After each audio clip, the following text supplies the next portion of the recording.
ಆಯ್ತಾ? ಸೊ ಇಲ್ಲಿ ಕಾನ್ಸೆಪ್ಟ್ ಇಷ್ಟೇನೆ, ಸಮಗ್ರ ಅರ್ಥಶಾಸ್ತ್ರದ ಕೆಲವು ಅನನ್ಯತೆಗಳನ್ನ ವಿವರಿಸಿ ಅಂತ ಕೇಳ್ತಾರೆ.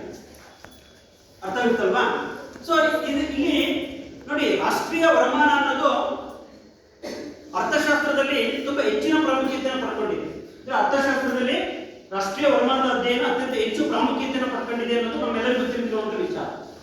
ಯಾಕೆಂತಂದ್ರೆ ಒಂದು ರಾಷ್ಟ್ರದ ರಾಷ್ಟ್ರೀಯ ಆದಾಯ ಆ ದೇಶದ ಅಭಿವೃದ್ಧಿಯ ಮೇಲೆ ತನ್ನದೇ ಆದಂತಹ ಒಂದು ಬೆಳಕನ್ನು ಚೆಲ್ಲುತ್ತೆ ಅನ್ನೋದು ನಮಗೆಲ್ಲ ತಿಳಿದಿದೆ ಅಲ್ವಾ? ಒಂದು ರಾಷ್ಟ್ರದಲ್ಲಿ ಇರುವಂತಹ ರಾಷ್ಟ್ರೀಯ ಆದಾಯ ಆ ದೇಶದ ಆರ್ಥಿಕ ಅಭಿವೃದ್ಧಿಯ ಹಂತಗಳು ಮತ್ತು ಆ ದೇಶದಲ್ಲಿ ಇರುವಂತಹ ಜನರ ಆರ್ಥಿಕ ಸ್ಥಿತಿಗತಿಗಳ ಬಗ್ಗೆ ತಿಳಿಸುತ್ತೆ. ಸೊ ಹಾಗಾಗಿ ನಾವು ಈ ರಾಷ್ಟ್ರೀಯ ವರಮಾನದ ಬಗ್ಗೆ ಅರ್ಥಶಾಸ್ತ್ರದಲ್ಲಿ ಅತ್ಯಂತ ಹೆಚ್ಚಿನ ರೀತಿಯಲ್ಲಿ ಅಧ್ಯಯನ ಮಾಡ್ತೀವಿ ಅನ್ನೋದು ನಮಗೆಲ್ಲ ಗೊತ್ತಿದೆ. ಸೊ ಹಾಗೆ ನೋಡಿ, ಇಲ್ಲಿ ಅರ್ಥಶಾಸ್ತ್ರದ ಅಂದ್ರೆ ಸಮಗ್ರ ಅರ್ಥಶಾಸ್ತ್ರದ ಕೆಲವು ಅನನ್ಯತೆಗಳನ್ನು ಕುರಿತು ಚರ್ಚೆ ಮಾಡಬೇಕಾಗುತ್ತೆ. ಇದನ್ನ ನಾವು ರಾಷ್ಟ್ರೀಯ ವರಮಾನದ ವಿವಿಧ ರೂಪಗಳು ಅಂತ ಕೂಡ ಹೇಳ್ಬಹುದು, ಅಥವಾ ವಿವಿಧ ಪರಿಕಲ್ಪನೆಗಳು ಅಂತ ಹೇಳ್ತೀವಿ. ರಾಷ್ಟ್ರೀಯ ವರಮಾನದ ವಿವಿಧ ರೂಪಗಳು, ಸೊ ಅಥವಾ ಇದನ್ನು ನಾವು ಸಮಗ್ರ ಅರ್ಥಶಾಸ್ತ್ರದ ಆರ್ಥಿಕ ಅನನ್ಯತೆಗಳು ಅಂತ ಕರೀತೀವಿ ಅನ್ನೋದನ್ನ ಗಮನಿಸಬೇಕಾಗುತ್ತೆ. ನೋಡಿ, ಸಮಗ್ರ ಅರ್ಥಶಾಸ್ತ್ರದ ಕೆಲವು ಅನನ್ಯತೆಗಳು ಹಲವಾರು ಇದ್ದಾವೆ. ಅದರಲ್ಲಿ ಪ್ರಮುಖವಾಗಿರುವಂತಹ ಅಂಶಗಳು ಯಾವುವು ಅಂದ್ರೆ, ಮೊದಲನೇದು ಒಟ್ಟು ದೇಶೀಯ ಉತ್ಪನ್ನ, ಇದನ್ನು ನಾವು GDP ಅಂತ ಕರಿತೀವಿ, ಗ್ರಾಸ್ ಡೊಮೆಸ್ಟಿಕ್ ಪ್ರಾಡಕ್ಟ್. ಓಕೆ. ಎರಡನೇದು ನಿವ್ವಳ ದೇಶೀಯ ಉತ್ಪನ್ನ, NDP, ನೆಟ್ ಡೊಮೆಸ್ಟಿಕ್ ಪ್ರಾಡಕ್ಟ್ ಅಂತ ಹೇಳಿ. ಮೂರನೇದು GNP, ಗ್ರಾಸ್ ನ್ಯಾಷನಲ್ ಪ್ರಾಡಕ್ಟ್, ಒಟ್ಟು ರಾಷ್ಟ್ರೀಯ ಉತ್ಪನ್ನ. ನಾಲ್ಕನೇದು NNP, ನೆಟ್ ನ್ಯಾಷನಲ್ ಪ್ರಾಡಕ್ಟ್, ನಿವ್ವಳ ರಾಷ್ಟ್ರೀಯ ಉತ್ಪನ್ನ ಅಂತ ಕರೀತೀವಿ. So next NNPFC, net national product at factor cost ಅಂತ ಹೇಳ್ತೀವಿ. ಅದನ್ನು ಕನ್ನಡದಲ್ಲಿ ಉತ್ಪಾದನಾಂಗಗಳ ವೆಚ್ಚದಲ್ಲಿ ನಿವ್ವಳ ರಾಷ್ಟ್ರೀಯ ಉತ್ಪನ್ನ ಅಂತ ಕರೀತೀವಿ. ಓಕೆನಾ? ಹಾಗೆ ಐದನೇದು ಅಂದ್ರೆ ಪರ್ಸನಲ್ ಇನ್ಕಮ್, ವೈಯಕ್ತಿಕ ವರಮಾನ ಅಥವಾ ವ್ಯಕ್ತಿಗತ ವರಮಾನ ಅಂತ ಕೂಡ ಅದನ್ನ ಕರೀತೀವಿ. ವ್ಯಕ್ತಿಗತ ವರಮಾನ ಅಥವಾ ವೈಯಕ್ತಿಕ ವರಮಾನ. ನೆಕ್ಸ್ಟ್ ಆರನೇದು ವೈಯಕ್ತಿಕ ವೆಚ್ಚ ಮಾಡಬಹುದಾದ ವರಮಾನ ಅಥವಾ ವ್ಯಕ್ತಿಗತ ಖರ್ಚು ಮಾಡಬಹುದಾದ ವರಮಾನ ಅಂತ ಕರೀತೀವಿ. ಅದನ್ನು ಇಂಗ್ಲಿಷ್ ಅಲ್ಲಿ PDA ಅಂತ ಕರೀತೀವಿ, ಪರ್ಸನಲ್ ಡಿಸ್ಪೋಸಬಲ್ ಇನ್ಕಮ್. ವೈಯಕ್ತಿಕ ವೆಚ್ಚ ಮಾಡಬಹುದಾದ ವರಮಾನ ಅನ್ನೋದನ್ನ ನಾವಿಲ್ಲಿ ಪ್ರಮುಖವಾಗಿ ಗಮನಿಸಬೇಕಾಗುತ್ತೆ. ಹಾಗೆ ನೆಕ್ಸ್ಟ್ ಆರನೇದು ನಾಮಮಾತ್ರ ಮತ್ತು ನೈಜ ರಾಷ್ಟ್ರೀಯ ವರಮಾನ, ನಾಮಿನಲ್ ಅಂಡ್ ರಿಯಲ್ GDP ಅಂತ ಇರುತ್ತೆ. ಅರ್ಥ ಆಗುತ್ತಲ್ಲ? ನಾಮಮಾತ್ರ ಮತ್ತು ನೈಜ ರಾಷ್ಟ್ರೀಯ ವರಮಾನ ಅಂತ ಕರೀತೀವಿ. ಸೊ ಈ ಪರಿಕಲ್ಪನೆಗಳನ್ನ ನೀವು ಎಕ್ಸ್ಪ್ಲೇನ್ ಮಾಡಬೇಕಾಗುತ್ತೆ. ಇದನ್ನ 6 ಮಾರ್ಕ್ಸ್ ಕೇಳ್ತಾರೆ. ಸಮಗ್ರ ಅರ್ಥಶಾಸ್ತ್ರದ ಕೆಲವು ಅನನ್ಯತೆಗಳನ್ನ ವಿವರಿಸಿ, ಈ 5 ಅಂಶಗಳನ್ನ ನಿಮಗೆ ಎಕ್ಸ್ಪ್ಲೇನ್ ಮಾಡಬೇಕಾಗುತ್ತೆ. ಓಕೆನಾ? ಸೊ ಹಂಗಂದ್ರೆ ಏನು? ಈಗ ಉದಾಹರಣೆಗೆ ಒಟ್ಟು ದೇಶೀಯ ಉತ್ಪನ್ನ ಅಂದ್ರೆ ಏನು, ಮತ್ತೆ ಅದನ್ನು ಯಾವ ರೀತಿಯಾಗಿ ಕ್ಯಾಲ್ಕುಲೇಷನ್ ಮಾಡ್ತೀವಿ ಅನ್ನೋದನ್ನು ಕೂಡ ಬರೀಬೇಕು. ಅರ್ಥ ಆಗುತ್ತಲ್ವಾ? ವಿತ್ ಸೂತ್ರಗಳ ಸಮೇತ ನಾವು ಅದನ್ನ ಇವನ್ನೆಲ್ಲವನ್ನೂ ಕೂಡ ಎಕ್ಸ್ಪ್ಲೇನ್ ಮಾಡಬೇಕಾಗುತ್ತೆ. ಈಗ ನೋಡಿ, ಸಮಗ್ರ ಅರ್ಥಶಾಸ್ತ್ರದ ಕೆಲವು ಅನನ್ಯತೆಗಳಲ್ಲಿ ಮೊದಲನೇದು ಒಟ್ಟು ದೇಶೀಯ ಉತ್ಪನ್ನ ಅಂತ ಇದೆ. ಒಟ್ಟು ದೇಶೀಯ ಉತ್ಪನ್ನ ಅಂದ್ರೆ ಏನು? ಒಂದು ನಿರ್ದಿಷ್ಟ ವರ್ಷದಲ್ಲಿ ಒಂದು ದೇಶದ ಒಳಗಡೆ ಉತ್ಪಾದನೆಯಾಗಿರುವಂತಹ ಸರಕು ಮತ್ತು ಸೇವೆಗಳ ಒಟ್ಟು ಹಣರೂಪಿ ಮೌಲ್ಯವನ್ನ ಒಟ್ಟು ದೇಶೀಯ ಉತ್ಪನ್ನ ಅಂತ ಕರೀತೀವಿ. ಅರ್ಥ ಆಗುತ್ತಲ್ವಾ? ಅರ್ಥ ಮಾಡ್ಕೊಳ್ಳಿ. ಇದು ನಮ್ಮ ದೇಶದ ಒಳಗಡೆ ನಡೆಯುವಂತ ಒಂದು ಪ್ರಕ್ರಿಯೆ ಅಥವಾ ಉತ್ಪಾದನಾ ಕ್ರಿಯೆ ಅಂತ ಹೇಳ್ಬೋದು. ಒಂದು ನಿರ್ದಿಷ್ಟ ವರ್ಷದಲ್ಲಿ ಒಂದು ದೇಶದ ಗಡಿಯ ಒಳಗಡೆ ಅಥವಾ ಒಂದು ನಿರ್ದಿಷ್ಟ ದೇಶದ ಒಳಗಡೆ, ಅರ್ಥ ಆಗುತ್ತಲ್ವಾ? ಒಂದು ನಿರ್ದಿಷ್ಟ ವರ್ಷದಲ್ಲಿ ಒಂದು ದೇಶದ ಒಳಗಡೆ ಉತ್ಪಾದನೆಯಾದ ಸರಕು ಮತ್ತು ಸೇವೆಗಳ ಒಟ್ಟು ಹಣರೂಪಿ ಮೌಲ್ಯವನ್ನು ಒಟ್ಟು ದೇಶೀಯ ಉತ್ಪನ್ನ ಅಂತ ಕರೀತೀವಿ ಅನ್ನೋದನ್ನ ಗಮನಿಸಬೇಕಾಗುತ್ತೆ. ಸರಿ, ಒಟ್ಟು ದೇಶೀಯ ಉತ್ಪನ್ನವನ್ನು ಮಾಪನ ಮಾಡುವಾಗ ಪರಿಗಣಿಸಬೇಕಾಗಿರುವಂತಹ ಅಂಶಗಳೇನಪ್ಪ ಅಂತ ಹೇಳಿದ್ರೆ, ಮೊದಲನೇದಾಗಿ ಅಂತಿಮ ಅನುಭೋಗ ವೆಚ್ಚ. ಅರ್ಥ ಆಗುತ್ತಲ್ಲ? ಅಂತಿಮ ಅನುಭೋಗ ವೆಚ್ಚವನ್ನು ಪರಿಗಣಿಸಬೇಕಾಗುತ್ತೆ. ಮತ್ತೆ ಅಂತಿಮ ಹೂಡಿಕೆ ವೆಚ್ಚವನ್ನು ಪರಿಗಣಿಸಬೇಕಾಗುತ್ತೆ. ಅಂದ್ರೆ ಖಾಸಗಿ ಹೂಡಿಕೆ ವೆಚ್ಚವನ್ನ ಪರಿಗಣಿಸಬೇಕಾಗುತ್ತೆ. ಮತ್ತೆ ಸರ್ಕಾರದ ಅನುಭೋಗ ಮತ್ತು ಹೂಡಿಕೆ ವೆಚ್ಚಗಳನ್ನು ನಾವು ಪರಿಗಣಿಸಬೇಕಾಗುತ್ತೆ. ಮತ್ತೆ ಇನ್ನೊಂದು ನಿವ್ವಳ ದೇಶೀಯ ಉತ್ಪನ್ನವನ್ನು ಪರಿಗಣಿಸಬೇಕಾಗುತ್ತೆ. ನಿವ್ವಳ ದೇಶೀಯ ಗಳಿಕೆ ಅಂತ ಕರೀತೀವಿ, ರಫ್ತು ಗಳಿಕೆ ಅಂತ ಹೇಳ್ತೀವಿ. ನಿವ್ವಳ ರಫ್ತು ಗಳಿಕೆ ಅದನ್ನು ಕೂಡ ಪರಿಗಣಿಸಬೇಕಾಗುತ್ತೆ. ಹಾಗಾಗಿ ಇಲ್ಲಿ ನಾವು ಒಟ್ಟು ದೇಶೀಯ ಉತ್ಪನ್ನವನ್ನು ಮಾಪನ ಮಾಡುವಾಗ ಈ ಸೂತ್ರವನ್ನು ನಾವು ಬಳಸ್ಕೊಳ್ತೀವಿ. GDP, gross domestic product, is equal to C plus I plus D plus X minus M. C ಅಂತ ಹೇಳಿದ್ರೆ ಫೈನಲ್ ಕನ್ಸಂಪ್ಷನ್ ಎಕ್ಸ್ಪೆಂಡಿಚರ್. ಅರ್ಥ ಆಗುತ್ತಲ್ವಾ? I denotes the final investment expenditure. ಅಂದ್ರೆ ಅಂತಿಮ government consumption and investment expenditure, ಸರ್ಕಾರದ ಅನುಭವ ಮತ್ತು ಹೂಡಿಕೆ ವೆಚ್ಚ. ಎಕ್ಸ್ಪೆಂಡಿಚರ್ ಅಂದ್ರೆ ನಿವ್ವಳ ರಫ್ತು ಗಳಿಕೆ, ನೆಟ್ ಎಕ್ಸ್ಪೋರ್ಟ್ಸ್ ಅಂತ ಕರೀತೀವಿ. ಅರ್ಥ ಆಗುತ್ತಲ್ವಾ? ಸೊ ಈ ರೀತಿಯಾಗಿ ಒಟ್ಟು ದೇಶೀಯ ಉತ್ಪನ್ನವನ್ನು ಮಾಪನ ಮಾಡೋದಕ್ಕೆ ಈ ಒಂದು ಸಮೀಕರಣವನ್ನು ಬಳಸ್ಕೊಳ್ತೀವಿ. ಒಟ್ಟು ದೇಶೀಯ ಉತ್ಪನ್ನ ಅಂದ್ರೆ ಒಂದು ನಿರ್ದಿಷ್ಟ ವರ್ಷದಲ್ಲಿ ಒಂದು ದೇಶದ ಒಳಗಡೆ ಉತ್ಪಾದನೆಯಾಗಿರುವಂತಹ ಎಲ್ಲ ಅಂತಿಮ ಸರಕು ಮತ್ತು ಸೇವೆಗಳ ಒಟ್ಟು ಅಣುರೂಪಿ ಮೌಲ್ಯವನ್ನ ಒಟ್ಟು ದೇಶೀಯ ಉತ್ಪನ್ನ ಎಂದು ಕರೆಯಲಾಗುತ್ತದೆ. ಅರ್ಥ ಆಗ್ತಿದೆಯಲ್ಲ? ಒಂದು ನಿರ್ದಿಷ್ಟ ವರ್ಷದಲ್ಲಿ ಒಂದು ದೇಶದ ಒಳಗಡೆ ಉತ್ಪಾದನೆಯಾಗಿರುವ ಎಲ್ಲ ಅಂತಿಮ ಸರಕು ಮತ್ತು ಸೇವೆಗಳ ಒಟ್ಟು ಅಣುರೂಪಿ ಮೌಲ್ಯವನ್ನ ಒಟ್ಟು ದೇಶೀಯ ಉತ್ಪನ್ನ ಅಂತ ಕರಿತೇವೆ. ಒಟ್ಟು ದೇಶೀಯ ಉತ್ಪನ್ನವನ್ನ ಮಾಪನ ಮಾಡುವಾಗ ನಾವು ಕೆಲವು ಪ್ರಮುಖ ಅಂಶಗಳನ್ನ ಪರಿಗಣಿಸಬೇಕಾಗುತ್ತೆ. ಅದರಲ್ಲಿ ಮೊದಲನೇದು ಅಂತಿಮ ಅನುಭೋಗ ವೆಚ್ಚವನ್ನ ಅದರಲ್ಲಿ ಪರಿಗಣಿಸಬೇಕಾಗುತ್ತೆ. ಎರಡನೇದು ಖಾಸಗಿ ವಲಯದ ಹೂಡಿಕೆಯನ್ನ ಪರಿಗಣಿಸಬೇಕಾಗುತ್ತೆ. ಸರ್ಕಾರದ ಅನುಭೋಗ ಮತ್ತು ಹೂಡಿಕೆ ವೆಚ್ಚವನ್ನ ಪರಿಗಣಿಸಬೇಕಾಗುತ್ತೆ. ಮತ್ತೆ ನಿವ್ವಳ ರಫ್ತು ಗಳಿಕೆಯನ್ನು ಅದಕ್ಕೆ ಸೇರಿಸಬೇಕಾಗುತ್ತೆ. ಸೊ ಹಾಗಾಗಿ ಇಲ್ಲಿ ಪ್ರಮುಖವಾಗಿ ನಾವು ಗಮನಿಸಬೇಕಾದ ಅಂಶ ಏನಪ್ಪ ಅಂದ್ರೆ ಇದನ್ನು ಕಂಡುಹಿಡಿಯಲು ಬಳಸುವಂತ ಸೂತ್ರ GDP C plus I plus G plus X minus M ಅನ್ನೋದನ್ನು ನಾವು ಇಲ್ಲಿ ಪ್ರಮುಖವಾಗಿ ನೋಡಬಹುದು. ಓಕೆನಾ? ಹಾಗೆ ನೆಕ್ಸ್ಟ್ ಎರಡನೇದು ನಿವ್ವಳ ದೇಶೀಯ ಉತ್ಪನ್ನ NDP, net domestic product. So ನೋಡಿ, ಒಟ್ಟು ದೇಶೀಯ ಉತ್ಪನ್ನದಲ್ಲಿ ಸವಕಳಿ ವೆಚ್ಚವನ್ನು ಕಳೆದ್ರೆ ದೊರೆಯುವ ನಿವ್ವಳ ದೇಶೀಯ ಉತ್ಪನ್ನ. ಒಟ್ಟು ದೇಶೀಯ ಉತ್ಪನ್ನ ಅಂತ ಇದೆಯಲ್ಲ, GDP ಇದೆಯಲ್ಲ, ಮೊದಲನೇದು ಇದೆಯಲ್ಲ, ಇದರಲ್ಲಿ ಸವಕಳಿ ವೆಚ್ಚವನ್ನು ಕಳೆದ್ರೆ ಉಳಿಯುವುದೇ ನಿವ್ವಳ ದೇಶೀಯ ಉತ್ಪನ್ನ. ಹಾಗಾಗಿ ಇಲ್ಲಿ ಕಂಡುಹಿಡಿಯಲು ಬಳಸುವಂತ ಸೂತ್ರ NDP, net domestic product is equal to GDP minus DC. ಈ GDP ನಲ್ಲಿ DC ಡಿಪ್ರಿಸಿಯೇಷನ್ ಕಾಸ್ಟ್ ಅಂತ ಸವಕಳಿ ವೆಚ್ಚ ಅದನ್ನ ಕಳೆದ್ರೆ ನಮಗೆ NDP ಸಿಗುತ್ತೆ, ನಿವ್ವಳ ದೇಶೀಯ ಉತ್ಪನ್ನ ಸಿಗುತ್ತೆ ಅನ್ನೋದನ್ನ ನಾವಿಲ್ಲಿ ಪ್ರಮುಖವಾಗಿ ಗಮನಿಸಬೇಕಾಗುತ್ತೆ. ಸೊ ಇದನ್ನ ಇನ್ನ ವ್ಯಾಖ್ಯಾನ ರೂಪದಲ್ಲಿ ಹೇಳೋದಾದ್ರೆ ಒಂದು ರಾಷ್ಟ್ರದಲ್ಲಿ ಒಂದು ವರ್ಷದಲ್ಲಿ ಉತ್ಪಾದನೆಯಾಗಿರುವಂತಹ ಎಲ್ಲ ಅಂತಿಮ ಸರಕು ಮತ್ತು ಸೇವೆಗಳ ಒಟ್ಟು ಅಣುರೂಪಿ ಮೌಲ್ಯದಲ್ಲಿ ಸವಕಳಿ ವೆಚ್ಚವನ್ನು ಕಳೆದಾಗ ದೊರೆಯುವುದೇ ನಿವ್ವಳ ದೇಶೀಯ ಉತ್ಪನ್ನ. ಇದನ್ನ ಡೈರೆಕ್ಟ್ ಆಗಿ ಹೇಳಬೇಕು ಅಂದ್ರೆ ಒಟ್ಟು ದೇಶೀಯ ಉತ್ಪನ್ನದಲ್ಲಿ ಸವಕಳಿ ವೆಚ್ಚವನ್ನು ಕಳೆದಾಗ ನಿವ್ವಳ ದೇಶೀಯ ಉತ್ಪನ್ನ ದೊರೆಯುತ್ತದೆ. ಅರ್ಥ ಆಗುತ್ತಲ್ವಾ? ಸೊ ಅಲ್ಲಿ ಕಂಡುಹಿಡಿಯಲು ಬಳಸುವಂತ ಸೂತ್ರ NDP is equal to GDP minus DC. DC means depreciation cost, ಸವಕಳಿ ವೆಚ್ಚ.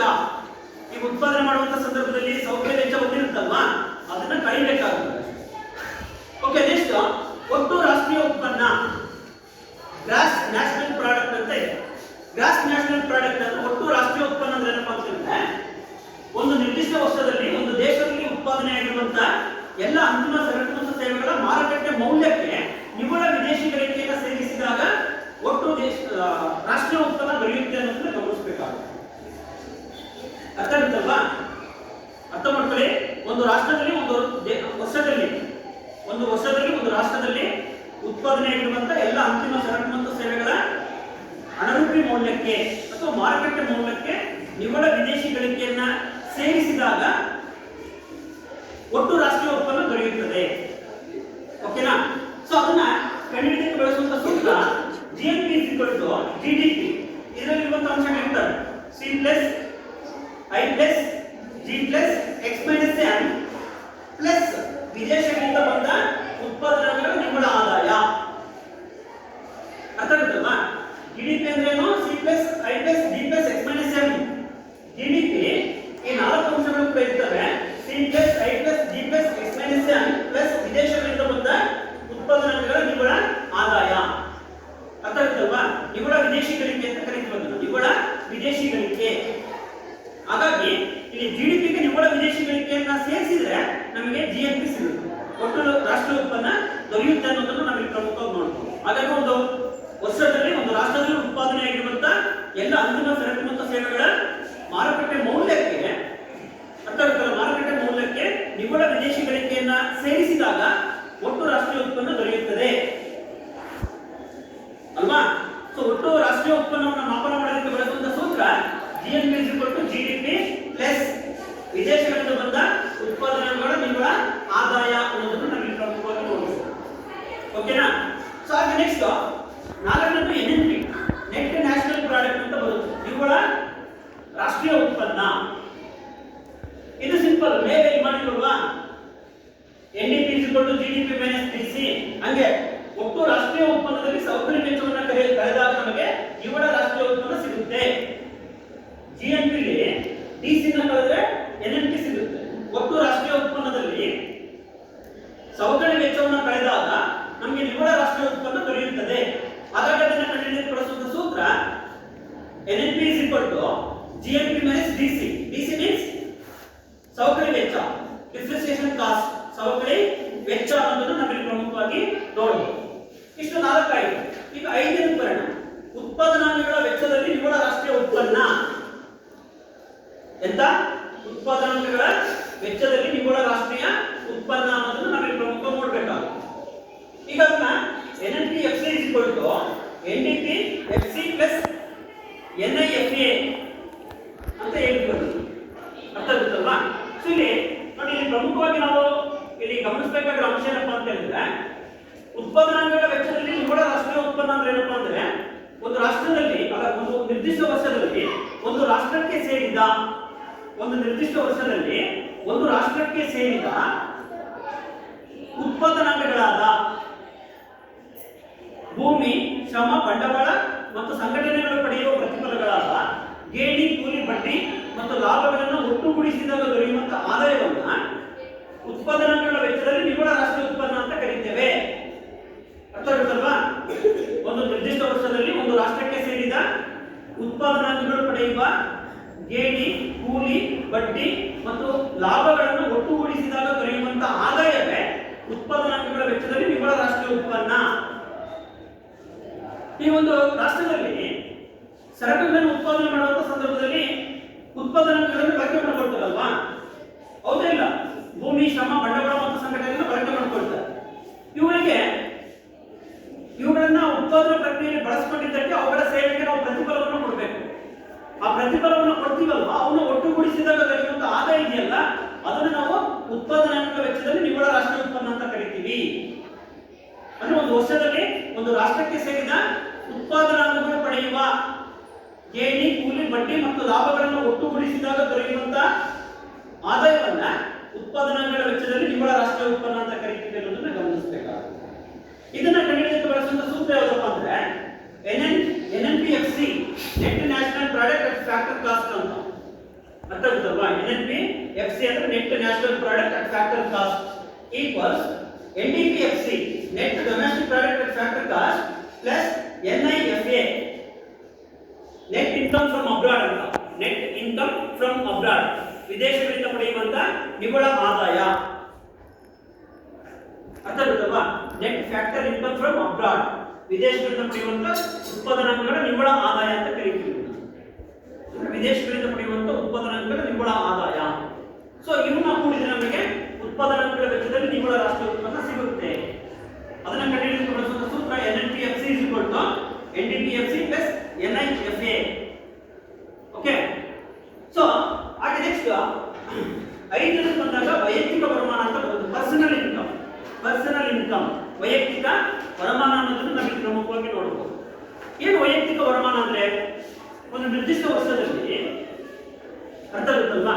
ಒಂದು ನಿರ್ದಿಷ್ಟ ವರ್ಷದಲ್ಲಿ ರಾಷ್ಟ್ರೀಯ ಆದಾಯವನ್ನ ಆ ದೇಶದಲ್ಲಿರುವಂತ ಜನಸಂಖ್ಯೆಗೆ ಅನುಗುಣವಾಗಿ ವಿಭಾಗಿಸಿದಾಗ ಪ್ರತಿಯೊಬ್ಬ ವ್ಯಕ್ತಿ ಪಡೆಯುವಂತ ಆದಾಯವನ್ನು ವೈಯಕ್ತಿಕ ವರಮಾನ ಅಂತ ಕರೀತೀವಿ.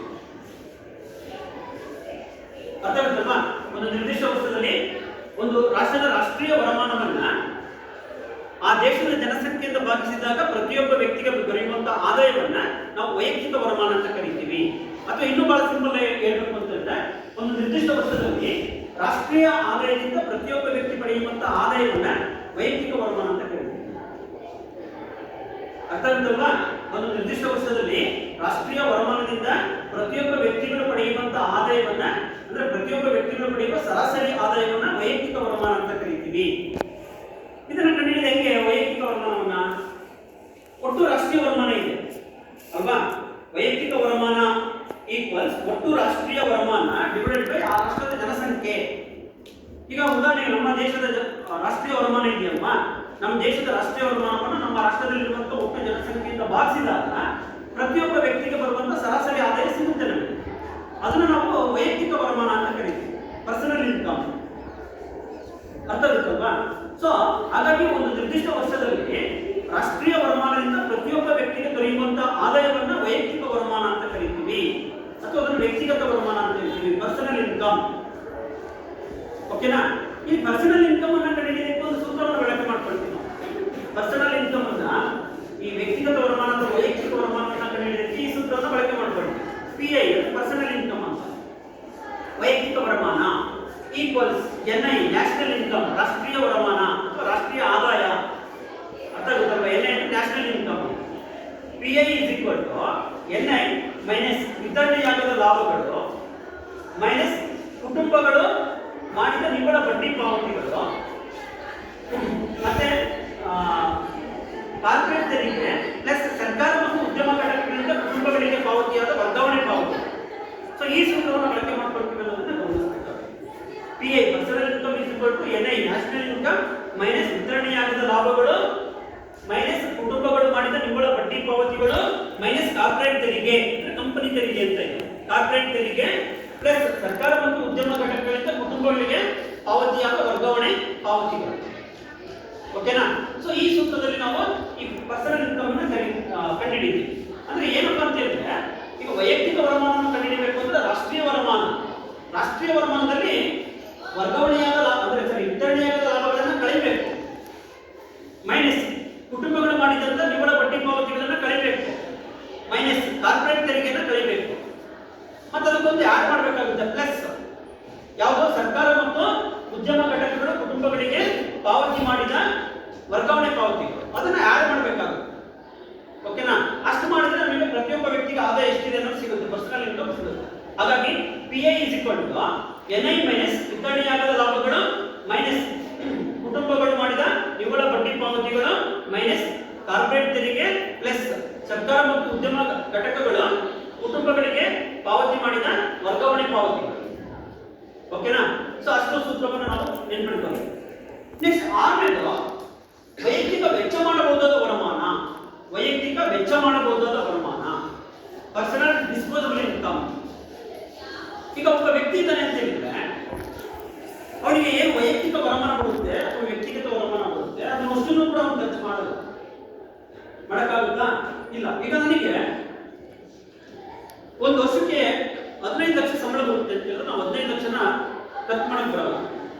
ಸರ್ಕಾರ ಏನ್ ಮಾಡುತ್ತೆ, ನಮ್ಮ ಆದಾಯದ ಮೇಲೆ ಟ್ಯಾಕ್ಸ್ ಅನ್ನ ಹಾಕುತ್ತೆ, ಪರ್ಸನಲ್ ಇನ್ಕಮ್ ಟ್ಯಾಕ್ಸ್ ಅಂತ ಹಾಕುತ್ತೆ. ನಮ್ಮ ಏನು ವರಮಾನ ಇರುತ್ತೆ ಅದನ್ನ ಇನ್ಕಮ್ ಟ್ಯಾಕ್ಸ್ ಅನ್ನ ಹಾಕುತ್ತೆ. ಆ ಇನ್ಕಮ್ ಟ್ಯಾಕ್ಸ್ ಅನ್ನ ಪಾವತಿ ಮಾಡಿದ ನಂತರ ಉಳಿಯುವಂತ ಹಣ ಇರುತ್ತಲ್ವಾ ಅದನ್ನ ಪರ್ಸನಲ್ ಡಿಸ್ಪೋಸಬಲ್ ಇನ್ಕಮ್ ಅಂತ ಕೇಳ್ತೀವಿ. ನಮ್ಗೆ ಬರಂತೆ ಎಲ್ಲ ಆದಾಯನೂ ಕೂಡ ನಾವು ಖರ್ಚು ಮಾಡಕ್ ಬರಲ್ಲ. ಇಂತಿಷ್ಟು ಪರ್ಸೆಂಟ್ 5% ಅಥವಾ 10% ಸರ್ಕಾರ ಎಷ್ಟು ನಿಗದಿ ಮಾಡಿದೆ ಇನ್ಕಮ್ ಲಿಮಿಟ್ ಇರುತ್ತಲ್ವಾ ನಮ್ಮ ಆದಾಯದ ಮೇಲೆ ಸ್ಲ್ಯಾಬ್ ಅನ್ನು ಮಾಡಿರುತ್ತೆ. ಇಷ್ಟರಿಂದ ಇಷ್ಟಕ್ಕೆ 5% ಟ್ಯಾಕ್ಸ್ ಅನ್ನು ಕಟ್ಟಬೇಕು, ಈ ಸ್ಲ್ಯಾಬಿಂದ ಈ ಸ್ಲ್ಯಾಬಿಗೆ 10% ಕಟ್ಟಬೇಕು, 15% ಕಟ್ಟಬೇಕು ಅಂತ ಇರುತ್ತೆ. ಆದ್ರೆ ಏನು ನಮ್ಮ ಬರಂತ ಆದಾಯದಲ್ಲಿ ಸರ್ಕಾರಕ್ಕೆ ಇನ್ಕಮ್ ಟ್ಯಾಕ್ಸ್ ಅನ್ನು ಕಟ್ತೀವೋ, ಆದಾಯ ತೆರಿಗೆಯನ್ನು ಕಟ್ತೀವೋ, ವೈಯಕ್ತಿಕ ಆದಾಯ ತೆರಿಗೆಯನ್ನು ಕಟ್ಟಿದ ನಂತರ ಉಳಿಯುವಂತ ಹಣ ಇರುತ್ತಲ್ಲ ಅದನ್ನು ನಾವು ಪರ್ಸನಲ್ ಡಿಸ್ಪೋಸಬಲ್ ಇನ್ಕಮ್ ಅಂತ ಕರೀತೀವಿ. ಅದನ್ನ ವ್ಯಕ್ತಿಗತ ಖರ್ಚು ಮಾಡಬಹುದು ವರಮಾನ ಅಂತ ಹೇಳ್ತೀವಿ. ನಾವಿಲ್ಲಿ ಗಮನಿಸಬಹುದು. ಓಕೆನಾ? ಸೊ ಈಗ ನೋಡಿ ಇಲ್ಲಿ ಈ ವೈಯಕ್ತಿಕ ವರಮಾನ ಅಂದ್ರೆ ವೈಯಕ್ತಿಕ ಖರ್ಚು ಮಾಡಬಹುದಾದ ವರಮಾನ ಇದನ್ನ ಕಂಡುಹಿಡಿಯಲಿಕ್ಕೆ ಬಳಸುವಂತ ಸೂತ್ರ ಯಾವುದು? ಹಾಗಾದ್ರೆ PDI personal disposable income is equal to PI personal income minus ವೈಯಕ್ತಿಕ ತೆರಿಗೆ ಮೈನಸ್ ತೆರಿಗೆಯೇತರ ಪಾವತಿಗಳು. ಅಂದ್ರೆ ವೈಯಕ್ತಿಕ ವರಮಾನದಲ್ಲಿ ನೇರ ತೆರಿಗೆಗಳನ್ನು ಪಾವತಿಸಿದ ನಂತರ ಒಬ್ಬ ವ್ಯಕ್ತಿಗೆ ಖರ್ಚು ಮಾಡಲು ಉಳಿಯುವಂತ ಆದಾಯವನ್ನ ವೈಯಕ್ತಿಕ ಖರ್ಚು ಮಾಡಬಹುದಾದ ವರಮಾನ ಅಂತ ಕರಿತೀವಿ. ಅರ್ಥ ಆಗುತ್ತಲ್ವಾ? ಅಂದ್ರೆ ವೈಯಕ್ತಿಕ ವರಮಾನದಲ್ಲಿ ವೈಯಕ್ತಿಕ ತೆರಿಗೆಗಳು ಮತ್ತು ತೆರಿಗೆಯೇತರ ಪಾವತಿಗಳನ್ನು ಪಾವತಿ ಮಾಡಿದ ನಂತರ ಒಬ್ಬ ವ್ಯಕ್ತಿಗೆ ಖರ್ಚು ಮಾಡಲು ಉಳಿಯುವಂತ ವರಮಾನವೇ ವೈಯಕ್ತಿಕ ವೆಚ್ಚ ಮಾಡಬಹುದಾದ ವರಮಾನ ಅಥವಾ ಖರ್ಚು ಮಾಡಬಹುದಾದ ವರಮಾನವಾಗಿರುತ್ತೆ. ಅದನ್ನ ಕಂಡುಹಿಡಿಯಲು ಬಳಸುವಂತ ಸೂತ್ರ PDI is equal to PI minus ವೈಯಕ್ತಿಕ ತೆರಿಗೆಗಳು ಮೈನಸ್ ತೆರಿಗೆಯೇತರ ಪಾವತಿಗಳು. ಮತ್ತೇನಾದ್ರು ತೆರಿಗೆಯೇತರ ಪಾವತಿಗಳು ಕಲಿಸಿದ್ರೆ ಅದನ್ನು ಕೂಡ ಮಾಡಬೇಕು. ಓಕೆನಾ? ಸೊ ಅಷ್ಟು ಇಲ್ಲಿ ಪ್ರಮುಖವಾಗಿ ನಾವು ನೋಡ್ಬೇಕು. ಈಗ ಒಬ್ಬ ವ್ಯಕ್ತಿಗೆ ಆದಾಯ ಬರುತ್ತೆ ಅಂತ ತಕ್ಷಣ ಅದನ್ನ ಅಷ್ಟನ್ನು ಖರ್ಚು ಮಾಡಕ್ಕಾಗಲ್ಲ. ಈಗ ಯಾವ್ದಾರ ಆಗಿರ್ಬೋದು, ಅರ್ಥ ಆಗುತ್ತಲ್ಲ, ಅದರಲ್ಲಿ ಟ್ಯಾಕ್ಸ್ ಅನ್ನ ಕಟ್ಟಬೇಕಾಗುತ್ತೆ. ಅದು ಕಟ್ಟಿದ ನಂತರ ಅವನಿಗೆ ಖರ್ಚು ಮಾಡೋದಕ್ಕೆ ಉಳಿಯುತ್ತ ಆದಾಯ ಅದನ್ನು ನಾವು ಖರ್ಚು ಮಾಡಬಹುದಾದ ವರಮಾನ ಅಂತ ಕರಿತೀವಿ. ವೈಯಕ್ತಿಕ ವೆಚ್ಚ ಮಾಡಬಹುದಾದ ಅಥವಾ ವ್ಯಕ್ತಿಗತ ಖರ್ಚು ಮಾಡಬಹುದಾದ ವರಮಾನ ಅಂತ ಕರೀತೀವಿ. ಅದನ್ನ ಕಂಡುಹಿಡಿದು ಹೆಂಗಾದ್ರೆ PDI is equal to PI minus ತೆರಿಗೆ ಪಾವತಿಗಳು ಮತ್ತು ತೆರಿಗೆಯೇತರ ಪಾವತಿಗಳು. ಓಕೆನಾ? ಅಷ್ಟು ಮಾಡಿದ್ರೆ ನಮಗೆ ಉಳಿಯುವಂತ ಅಮೌಂಟ್ ಇರುತ್ತಲ್ಲ ಅದನ್ನ ನಾವು ಪರ್ಸನಲ್ ಡಿಸ್ಪೋಸಬಲ್ ಇನ್ಕಮ್ ಅಂತ. ಮತ್ತೆ ಈ ಪರ್ಸನಲ್ ಡಿಸ್ಪೋಸಬಲ್ ಇನ್ಕಮ್ ಇದೆಯಲ್ಲ ವ್ಯಕ್ತಿಗತ ಖರ್ಚು ಮಾಡಬಹುದಾದ ವರಮಾನ ಇದೆಯಲ್ಲ ಅದು ಅಷ್ಟನ್ನು ಕೂಡ ಖರ್ಚು ಮಾಡಲ್ಲ ನಾವು. ಈಗ ನಾನು ಟ್ಯಾಕ್ಸ್ ಕಟ್ಟಿದ್ನಪ್ಪ, ನನಗೆ ಬರುವಂತ ವರಮಾನ ಇದೆ, ಒಂದು 20 ಲಕ್ಷ ವರಮಾನ ಬರ್ತಿದೆ, ಅದರಲ್ಲಿ ನಾನು ಒಂದು 2 ಲಕ್ಷ ಟ್ಯಾಕ್ಸ್ ಕಟ್ಟಿದ್ದೀನಿ, ಇನ್ನು 18 ಲಕ್ಷ ಇದೆ. ಆ 18 ಲಕ್ಷ ನಾನು ಖರ್ಚು ಮಾಡ್ತೀನಾ? ಇಲ್ಲ. ಆ ಪರ್ಸನಲ್ ಡಿಸ್ಪೋಸಬಲ್ ಇನ್ಕಮ್ ಮತ್ತೆ ಯಾವುದು ಸಮ ಆಗಿರುತ್ತೆ? ಕನ್ಸಂಪ್ಷನ್ ಪ್ಲಸ್ ಸೇವಿಂಗ್ಸ್ ಅಲ್ವಾ? ಅದ್ರಲ್ಲಿ ಮತ್ತೆ ನಾವು ಉಳಿತಾಯ ಮಾಡ್ತೀವಿ, ಅಷ್ಟನ್ನು ಖರ್ಚು ಮಾಡಲ್ಲ. ವೈಯಕ್ತಿಕ ಖರ್ಚು ಮಾಡಬಹುದಾದ ವರಮಾನ ಮಾಡಬಹುದು, ಅರ್ಥ ಆಗುತ್ತಲ್ವಾ? ನಾನು ಖರ್ಚು ಮಾಡಿದ್ರೆ 18 ಲಕ್ಷ ಖರ್ಚು ಮಾಡಬಹುದು, ಆದ್ರೆ ಅದಷ್ಟನ್ನು ಖರ್ಚು ಮಾಡಲ್ಲ. ನಾವು ಏನ್ ಮಾಡ್ತೀವಿ? ಅನುಭೋಗ ಪ್ಲಸ್ ಉಳಿತಾಯ ಆಗಿರುತ್ತದೆ. ಅರ್ಥ ಆಗುತ್ತಲ್ಲ? PDA is equal to consumption plus savings ಅಂತ ಆಗಿರುತ್ತೆ. ಸ್ವಲ್ಪ ಅದ್ರಲ್ಲಿ ಏನ್ ಮಾಡ್ತೀವಿ? ಅನುಭೋಗ ಮಾಡ್ತೀವಿ, ಇನ್ನು ಉಳಿದಿರೋದನ್ನ ಸೇವಿಂಗ್ಸ್ ಮಾಡ್ತೀವಿ ಅಲ್ವಾ? ಈಗ ವೈಯಕ್ತಿಕ ಖರ್ಚು ಮಾಡಬಹುದಾದ ವರಮಾನ ಇದೆ ಅಂತೇಳಿ ಅಷ್ಟನ್ನು ಖರ್ಚು ಮಾಡಕ್ ಬರಲ್ಲ. ಅದರಲ್ಲಿ ಮತ್ತೆ ಏನ್ ಮಾಡ್ತಾರೆ? ಕನ್ಸಂಪ್ಷನ್ ಮಾಡ್ತಾರೆ, ಮತ್ತೆ ಅನುಭವಕ್ಕೆ ಉಪಯೋಗಿಸ್ತಾರೆ, ಮತ್ತೆ ಒಂದು ನಿರ್ದಿಷ್ಟ ಅಮೌಂಟ್ ಅನ್ನ ಸೇವಿಂಗ್ಸ್ ಮಾಡ್ತಾರೆ, ಉಳಿತಾಯ ಮಾಡ್ತಾರೆ ಅನ್ನೋದನ್ನ ನಾವು ಪ್ರಮುಖವಾಗಿ ನೋಡಿ. ಓಕೆ, ಅದಾಯ್ತು. ಈಗ ವೈಯಕ್ತಿಕ ವೆಚ್ಚ ಮಾಡಬಹುದಾದ ವರಮಾನ ಆಯ್ತು. ನೆಕ್ಸ್ಟ್ ಲಾಸ್ಟ್ ಒನ್ ನಾಮಮಾತ್ರ ಮತ್ತು ನೈಜ ರಾಷ್ಟ್ರೀಯ ವರಮಾನ ಅಂತ ಕರಿತೀವಿ. ನಾಮಮಾತ್ರ ಮತ್ತು ನೈಜ ರಾಷ್ಟ್ರೀಯ ವರಮಾನ ಅನ್ನೋದನ್ನ ನಾವಿಲ್ಲಿ ಪ್ರಮುಖ ಗಮನಿಸಬೇಕಾಗುತ್ತೆ. ಏನಾಗದೆ ನಾಮಮಾತ್ರ ಮತ್ತು ನೈಜ ರಾಷ್ಟ್ರೀಯ ವರಮಾನ ಅಂತ ಹೇಳಿದ್ರೆ, ನೋಡಿ, ರಾಷ್ಟ್ರೀಯ ವರಮಾನವನ್ನು ಲೆಕ್ಕಾಚಾರ ಮಾಡುವಂತ ಸಂದರ್ಭದಲ್ಲಿ ನಾವು ಪ್ರಸ್ತುತ ವರ್ಷದ ಬೆಲೆಗಳನ್ನು ಉಪಯೋಗಿಸ್ಕೊಳ್ಬಹುದು ಅಥವಾ ಆಧಾರ ವರ್ಷದ ಬೆಲೆಗಳನ್ನು ಉಪಯೋಗಿಸ್ಕೊಳ್ಬಹುದು. ಅರ್ಥ ಆಗುತ್ತಲ್ವಾ? ಪ್ರಸ್ತುತ ವರ್ಷದ ಬೆಲೆಗಳನ್ನ ಉಪಯೋಗಿಸ್ಕೊಂಡ್ಬಿಟ್ಟು ರಾಷ್ಟ್ರೀಯ ವರಮಾನವನ್ನ ಲೆಕ್ಕಾಚಾರ ಮಾಡಿದ್ರೆ ಅದನ್ನ ನಾವು ನಾಮಮಾತ್ರ ರಾಷ್ಟ್ರೀಯ ವರಮಾನ ಅಂತ ಕರೀತೀವಿ. ಈ ವರ್ಷದ ಬೆಲೆಗಳೇನಿದೆ, ಈ ವರ್ಷದ ಬೆಲೆಗಳನ್ನು ಉಪಯೋಗಿಸ್ಕೊಂಡ್ಬಿಟ್ಟು ಈ ವರ್ಷದ ರಾಷ್ಟ್ರೀಯ ವರಮಾನವನ್ನ ಮಾಪನ ಮಾಡಿದ್ರೆ, ಈ ವರ್ಷ ಇರುವಂತ ಸರಕು ಮತ್ತು ಸೇವೆಗಳ ಬೆಲೆಗಳನ್ನ ಬಳಕೆ ಮಾಡ್ಕೊಂಡ್ಬಿಟ್ಟು ನಾವು ರಾಷ್ಟ್ರೀಯ ವರಮಾನವನ್ನ ಮಾಪನ ಮಾಡಿದ್ರೆ ಅದನ್ನ ನಾವು ನಾಮಮಾತ್ರ ರಾಷ್ಟ್ರೀಯ ವರಮಾನ ಅಂತ ಕರಿತೀವಿ. ನಾಮಿನಲ್ GDP ಅಂತ ಹೇಳ್ತೀವಿ ಅದನ್ನ. ಓಕೆನಾ? ನೋಡಿ, ಯಾವುದು ಕೂಡ ಈ ನಾಮಮಾತ್ರ ರಾಷ್ಟ್ರೀಯ ವರಮಾನ ಇದೆಯಲ್ವಾ, ಇದು ಒಂದು ದೇಶದ ನೈಜ ಆರ್ಥಿಕ ಸ್ಥಿತಿಗತಿಗಳನ್ನು ವಿವರಿಸುತ್ತದೆ. ಯಾಕಂದ್ರೆ ಈ ವರ್ಷ ಬೆಲೆ ಏರಿಕೆ ಇತ್ತು ಅಂತ ತಿಳಿಯುತ್ತದೆ, ವಸ್ತುಗಳ ಬೆಲೆಗಳು ಜಾಸ್ತಿ ಇತ್ತು. ಸೊ ಈ ವರ್ಷದ ಬೆಲೆಗಳನ್ನು ಉಪಯೋಗಿಸ್ಬಿಟ್ಟು ನಾವು ರಾಷ್ಟ್ರೀಯ ವರಮಾನವನ್ನು ಮಾಪನ ಮಾಡಿದ್ರೆ ನಮ್ಮ ದೇಶದ ರಾಷ್ಟ್ರೀಯ ವರಮಾನ ಹೆಚ್ಚಾಗಿ ಕಾಣಿಸುತ್ತೆ. ಆದ್ರೆ ಹಣದುಬ್ಬರ ಇರುತ್ತಲ್ಲ, ಇನ್ಫ್ಲೇಷನ್ ಇರುತ್ತೆ. ಹಣದುಬ್ಬರ ಇರೋದ್ರಿಂದಾಗಿ ಸರಕು ಮತ್ತು ಸೇವೆಗಳ ಬೆಲೆಗಳು ಜಾಸ್ತಿ ಆಗಿರ್ತವೆ.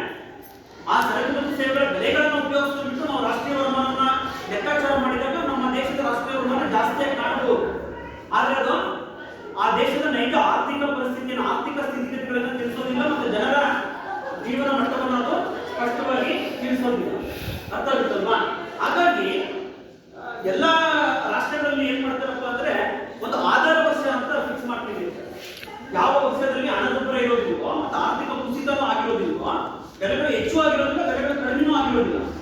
ಅರ್ಥ ಆಗುತ್ತಲ್ವಾ? ಬೆಲೆಗಳು ಸ್ಟೇಬಲ್ ಆಗಿರ್ತವೆ, ಸ್ಥಿರವಾಗಿರ್ತವೆ. ಅಂತ ಒಂದು ವರ್ಷವನ್ನು ಆಯ್ಕೆ ಮಾಡ್ಕೊಂಡ್ಬಿಟ್ಟು ಅದನ್ನ ಆಧಾರ ವರ್ಷವನ್ನಾಗಿ ಇಟ್ಕೊಳ್ತಾರೆ.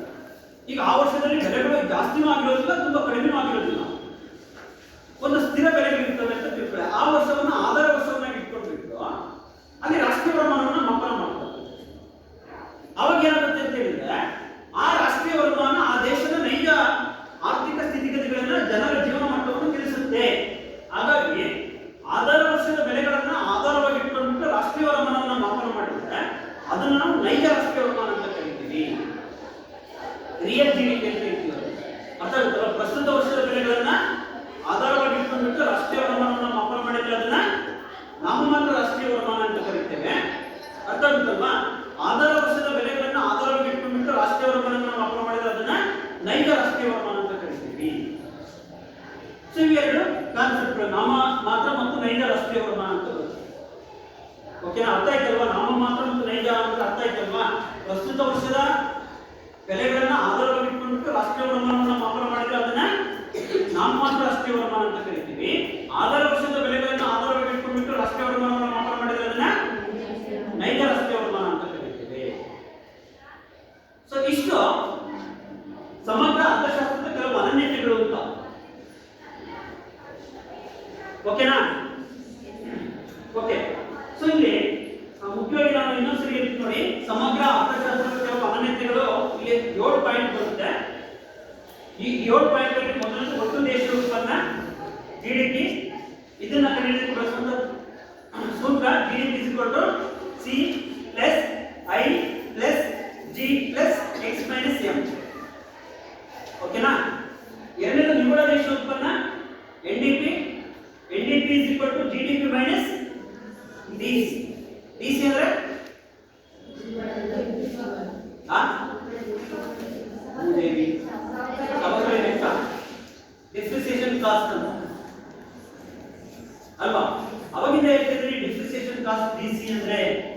ವೆಚ್ಚ. ಜಿಡಿಪಿಲಿ ಡಿಸಿ ನ ಕಳೆದ್ರೆ ಎನ್ಡಿಪಿ ಸಿಗುತ್ತೆ. ಜಿಡಿಪಿಲಿ ಸೌಕರ್ಯ ವೆಚ್ಚವನ್ನ ಕಳೆದ್ರೆ ನಿವ್ವಳ ದೇಶೀಯ ಉತ್ಪನ್ನ ಸಿಗುತ್ತೆ. ಓಕೆನಾ? ಸೊ ನೆಕ್ಸ್ಟ್ ಮೂರನೇದು ಒಟ್ಟು ರಾಷ್ಟ್ರೀಯ ಉತ್ಪನ್ನ. ಒಟ್ಟು ರಾಷ್ಟ್ರೀಯ ಉತ್ಪನ್ನವನ್ನು ಮಾಪನ ಮಾಡಲು ಬಳಸುವ ಸೂತ್ರ GNP, gross national product is equal to GDP plus ವಿದೇಶಗಳಿಂದ ಬರುವ ಉತ್ಪಾದನಾಂಗಗಳ ನಿವ್ವಳ ಆದಾಯ. ವಿದೇಶಗಳಿಂದ ಬಂದ ಉತ್ಪಾದನಾಂಗಗಳ ನಿವ್ವಳ ಆದಾಯ ಅಂತ ಗಮನಿಸಬೇಕಾಗುತ್ತೆ. ನೆಕ್ಸ್ಟ್ ನಾಲ್ಕನೇದು NNP is equal to GNP minus DC. NNP is equal to GNP minus DC ಅಲ್ವಾ? ಅಂದ್ರೆ ಈ ಜಿಎನ್ಪಿ ಇದೆಯಲ್ಲ, ಜಿಎನ್ಪಿ ಅಲ್ಲಿ ಡೆಪ್ರಿಸಿಯೇಷನ್ ಕಾಸ್ಟ್ ಕಳೆದ್ರೆ ಎನ್ಎನ್ಪಿ ಸಿಗುತ್ತೆ, ನೆಟ್ ನ್ಯಾಷನಲ್ ಪ್ರಾಡಕ್ಟ್ ಸಿಗುತ್ತೆ. ನೆಕ್ಸ್ಟ್ ಐದನೇದು ಉತ್ಪಾದನಾಂಗಗಳ ವೆಚ್ಚದಲ್ಲಿ ನಿವ್ವಳ ರಾಷ್ಟ್ರೀಯ ಉತ್ಪನ್ನ ಅಲ್ವಾ? ಎನ್ಎನ್ಪಿಎಫ್ಸಿ ಇಸ್ ಈಕ್ವಲ್ ಟು ಎನ್ಡಿಪಿಎಫ್ಸಿ ಪ್ಲಸ್ ಎನ್ಐಎಫ್ಎ. ಅಂದ್ರೆ ನೋಡಿ, ನಿವ್ವಳ ರಾಷ್ಟ್ರೀಯ ಉತ್ಪನ್ನ ನಿವ್ವಳ ದೇಶೀಯ ಉತ್ಪನ್ನ ಅಂದ್ರೆ ಉತ್ಪಾದನಾಂಗಗಳ ವೆಚ್ಚದಲ್ಲಿ ನಿವ್ವಳ ದೇಶೀಯ ಉತ್ಪನ್ನ ಮತ್ತೆ ಎನ್ಐಎಫ್ಎ ನೆಟ್ ಇನ್ಕಮ್ ಫ್ರಮ್ ಅಬ್ರಾಡ್ ಅಂತ ಇದೆ. ಎನ್ಐಎಫ್ಎ ಅಂದ್ರೆ ನೆಟ್ ಇನ್ಕಮ್ ಫ್ರಮ್ ಅಬ್ರಾಡ್, ವಿದೇಶದಿಂದ ಬರುವಂತ ಉತ್ಪಾದನಾಂಗಗಳ ಆದಾಯ, ನಿವ್ವಳ ಆದಾಯ. ಓಕೆ, ನೆಕ್ಸ್ಟ್ ವೈಯಕ್ತಿಕ ವರಮಾನ. ವೈಯಕ್ತಿಕ ವರಮಾನ ಅಂತ ಹೇಳಿದ್ರೆ ಅದನ್ನ ಇಂಗ್ಲಿಷ್ ಅಲ್ಲಿ ಪಿಎ ಅಂತ ಕರೀತೀವಿ, ಪರ್ಸನಲ್ ಇನ್ಕಮ್. ಪರ್ಸನಲ್ ಇನ್ಕಮ್ ನ ಮಾಪನ ಮಾಡಲು ಬಳಸುವಂತ ಸೂತ್ರ ಯಾವುದು? PA is equal to NI minus ವಿತರಣೆಯಾಗದ ಲಾಭಗಳು ಮೈನಸ್ ಕುಟುಂಬಗಳು ಮಾಡಿದ ನಿವ್ವಳ ಬಡ್ಡಿ ಪಾವತಿಗಳು ಮೈನಸ್ ಕಾರ್ಪೊರೇಟ್ ತೆರಿಗೆ ಪ್ಲಸ್ ಸರ್ಕಾರ ಮತ್ತು ಉದ್ಯಮ ಘಟಕಗಳಿಂದ ಕುಟುಂಬಗಳಿಗೆ ಪಾವತಿಯಾದ ವರ್ಗಾವಣೆ ಪಾವತಿ. ಆ ಸೂತ್ರವನ್ನು ಬಳಕೆ ಮಾಡ್ತಾರೆ. ನೆಕ್ಸ್ಟ್ ಆರನೇದು ವೈಯಕ್ತಿಕ ವೆಚ್ಚ ಮಾಡಬಹುದಾದ ವರಮಾನ ಅಥವಾ ವ್ಯಕ್ತಿಗತ ಖರ್ಚು ಮಾಡಬಹುದಾದ ವರಮಾನ. PDI is equal to PI minus ತೆರಿಗೆ ಪಾವತಿಗಳು ಮೈನಸ್ ತೆರಿಗೆತರ ಪಾವತಿ. ಮತ್ತೆ ಅಲ್ಲಿ ಪಿಡಿಐ ಇದೆಯಲ್ಲ, ಅದು ಎರಡು ಸಮ ಆಗಿರುತ್ತೆ. ಖರ್ಚು ಮಾಡಬಹುದಾದ ವರಮಾನ, ವೈಯಕ್ತಿಕ ಖರ್ಚು ಮಾಡಬಹುದಾದ ವರಮಾನ ಯಾವುದಕ್ಕೆ? ಅನುಭೋಗ ಪ್ಲಸ್ ಉಳಿತಾಯ. PDI equals consumption plus savings. ಅವೆರಡು ಸಮ ಇರುತ್ತಲ್ವಾ? ಕನ್ಸಂಪ್ಷನ್ ಎಕ್ಸ್ಪೆಂಡಿಚರ್ ಪ್ಲಸ್ ಸೇವಿಂಗ್ಸ್, ಅನುಭೋಗ ವೆಚ್ಚ ಮತ್ತು ಉಳಿತಾಯಕ್ಕೆ ಖರ್ಚು ಮಾಡಬಹುದಾದ ವರಮಾನ ಸಮ ಆಗಿರುತ್ತೆ. ಲಾಸ್ಟ್ ಒನ್ ನಾಮಮಾತ್ರ ಮತ್ತು ನೈಜ ರಾಷ್ಟ್ರೀಯ ವರಮಾನ. ನಾಮಮಾತ್ರ ವರಮಾನ ಅಂತ ಹೇಳಿದ್ರೆ ಪ್ರಸ್ತುತ ವರ್ಷದ ಬೆಲೆಗಳಲ್ಲಿ ರಾಷ್ಟ್ರೀಯ ವರಮಾನವನ್ನು ಮಾಪನ ಮಾಡಿದರೆ ಅದನ್ನ ನಾಮಮಾತ್ರ ರಾಷ್ಟ್ರೀಯ ವರಮಾನ ಅಂತ ಕರೀತೇವೆ. ಆಧಾರ ವರ್ಷದ ಬೆಲೆಗಳನ್ನ ಆಧಾರದ ಮೇಲೆ ರಾಷ್ಟ್ರೀಯ ವರಮಾನವನ್ನು ಮಾಪನ ಮಾಡಿದ್ರೆ ನೈಜ ರಾಷ್ಟ್ರೀಯ ವರಮಾನ ಅಂತ ಕರೀತೀವಿ ಅಲ್ವಾ? ಸೊ ಇಷ್ಟು ನಿಮಗೆ ಅರ್ಥ ಆಯ್ತಲ್ಲ? ಈಗ ಮೊದಲನೇದು ಯಾವುದು? ಒಟ್ಟು ದೇಶೀಯ ಉತ್ಪನ್ನ. ಎರಡನೇದು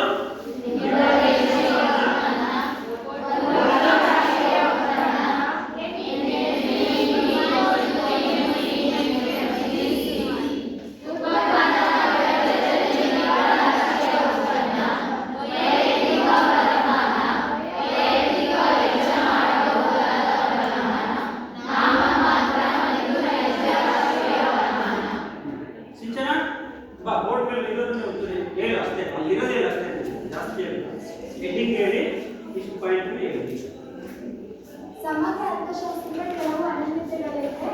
ಅದರಲ್ಲಿ ಕೆಲವು ಪಾಯಿಂಟ್ಸ್ ಬರ್ತವೆ. ಒಂದನೇದು ಒಟ್ಟು ದೇಶೀಯ ಉತ್ಪನ್ನ ಜಿಡಿಪಿ, ಎರಡನೇದು ನಿವ್ವಳ ದೇಶೀಯ ಉತ್ಪನ್ನ. ಒಟ್ಟು ದೇಶೀಯ ಉತ್ಪನ್ನ ಸೂತ್ರ GDP is equal to C plus I plus G plus X minus M.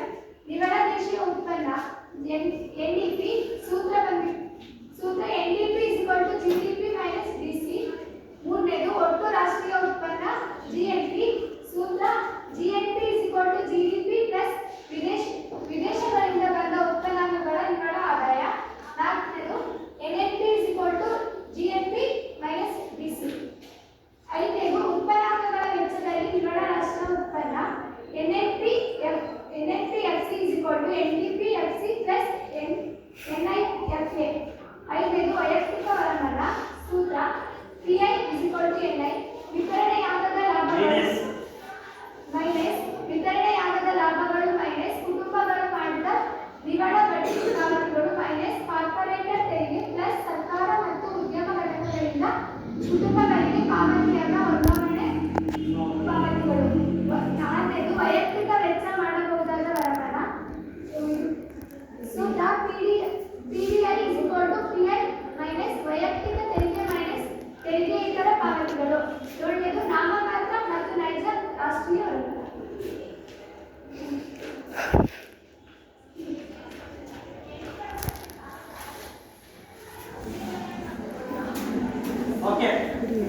ನಾನೆಲ್ಲೂ ನೋಡಿ ತುಂಬಾ ಇಂಪಾರ್ಟೆಂಟ್ ಕಾನ್ಸೆಪ್ಟ್ ಇದು. ಇದನ್ನ 6 ಮಾರ್ಕ್ಸ್ ಕೇಳ್ತಾರೆ.